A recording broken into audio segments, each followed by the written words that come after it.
Om Swastiastu, selamat datang di forum belajar bersama dengan saya Niko Mangmawar, guru berbagi. Nah, untuk yang pertama, kita mempelajari mengapa kurikulum itu harus berubah. Nah, pernahkah Ibu dan Bapak mencari tahu apa itu kurikulum? Ada yang pernah mendengar apa itu kurikulum? Mungkin Bapak Ibu sempat searching di internet mengenai kurikulum. Apa itu kurikulum? Bagaimana perubahannya? Nah, coba sekarang cari apa sebenarnya itu kurikulum.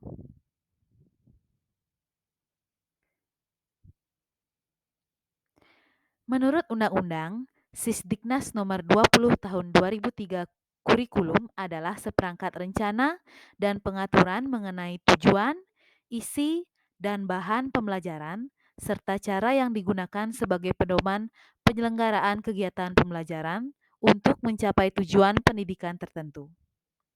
Menurut Ralph Tyler dalam bukunya The Principle of Curriculum, mengungkapkan bahwa ada 4 komponen dalam kurikulum, yaitu yang pertama ada tujuan, kemudian yang kedua ada konten, kemudian yang ketiga ada metode dan cara, kemudian yang terakhir ada evaluasi. Nah, adapun peran dan fungsi kurikulum. Kurikulum berperan sebagai pedoman dan acuan guru dalam kegiatan pembelajaran. Nah, maka kurikulum itu sangat penting untuk kita pahami di mana kita sebagai pendidik. Karena kurikulum itu adalah suatu acuan yang dipakai oleh seorang pendidik dalam kegiatan dan proses pembelajaran di dalam kelas maupun di luar kelas.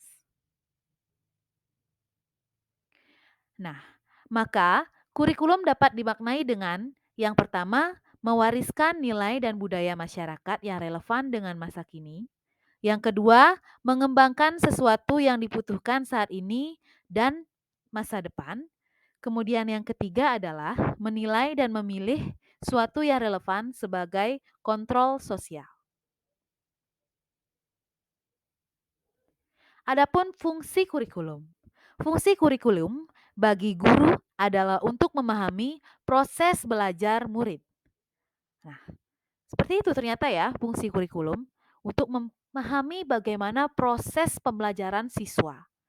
Bagaimana siswa itu memahami pembelajaran, bagaimana siswa itu bertanya saat berdiskusi, serta saat kita mengevaluasi siswa, apakah siswa itu memahami atau tidak.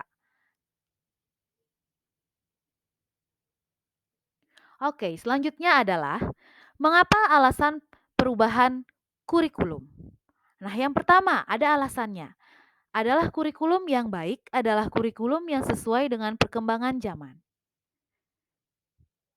Nah, kemudian alasan yang kedua, kurikulum bersifat dinamis dan terus dikembangkan atau diadaptasi sesuai konteks, karakteristik murid demi membangun kompetensi sesuatu kebutuhan peserta didik. Kemudian adapun alasan yang ketiga adalah ketika merancang kurikulum harus menempatkan kebutuhan, pendapat, pengalaman, dan hasil belajar. Kemudian yang keempat, pemerintah daerah, pemerintah pusat, dan semua yang bergerak di bidang pendidikan harus terus mengikuti perkembangan kebutuhan kurikulum untuk siswa tentunya ya. Nah, untuk menghadapi perubahan kurikulum yang begitu dinamis, pendidik diharapkan dapat memahami dan mempelajari tujuan dari kurikulum. Pendidik tentunya harus terus belajar, memfasilitasi pembelajaran yang sesuai dengan perkembangan dan kebutuhan anak didiknya, agar tujuan pendidikan harus tercapai dan dapat mewujudkan student yang well-being. Bagaimana student yang well-being? Ya tentunya student atau siswa yang baik dalam berperilaku, baik dalam beraktivitas di sekolah, di luar rumah, luar sekolah maupun di dalam rumah. Nah, sekian yang bisa saya sampaikan mengenai perubahan kurikulum yang begitu dinamis yang kita alami saat ini, yaitu adalah perubahan dari kurikulum K13 menjadi kurikulum merdeka. Sekian dari saya akhiri dengan Paramesanti. Om Santi Santi Santi Om.